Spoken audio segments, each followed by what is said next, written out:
Peggy 16.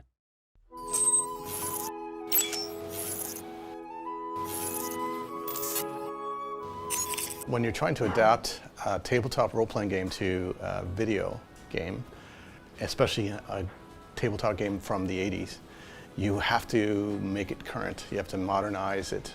You can't use the same old jokes. The detail, the terms that you use, the culture has changed. So we have to make sure that the humor was still there, but it was modern.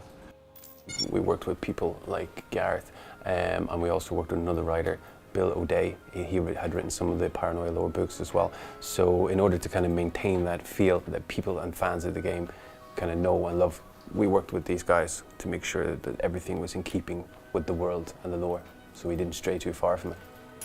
So when progressing in the game of Paranoia, players are going to start as a red clearance citizen, and their clearance is going to increase as a reward when they succeed missions in order to access new areas in the game. And they're also going to meet secret society. Friend Computer is your friend.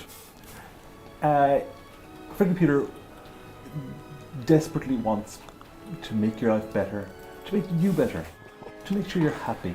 It wants the best for you. But unfortunately, there are traders out there who are sabotaging things, and they must be limited. In terms of adapting an RPG system, a tabletop system, to a video game, you have to do it very carefully. You can't just use the rule books as a template for your game design. We had to create something that was true to the chaotic, slapstick, ridiculous nature of the Paranoia. Every level is created with intentions. Usually we have 3 pillars in the game: combat, dialogue, and what we call environment interaction, which mostly include hacking and crafting. And each level would be based on like these 3 pillars, sometime more on combat, sometime more on dialogue, and sometime more on crafting. To get the feelings that the companions could betray you at any moment, we ended up with this system where basically during the missions, you're gonna have certain officers behaving very suspicious.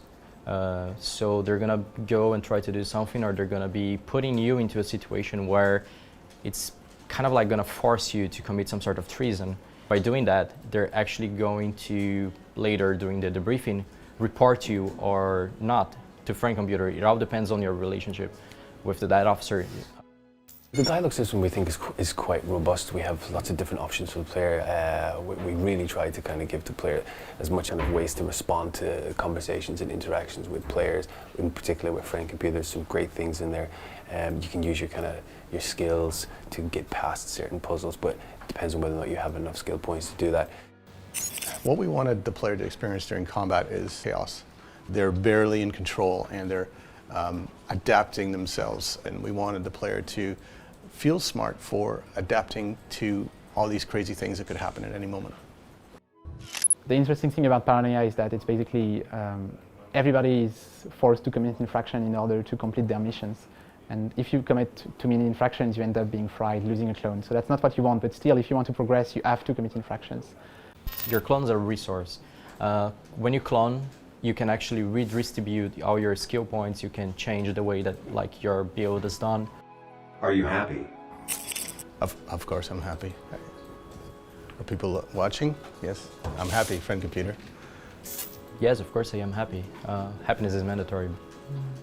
I took my happy pills this morning, so yeah, I'm really happy. Very much so. Very happy.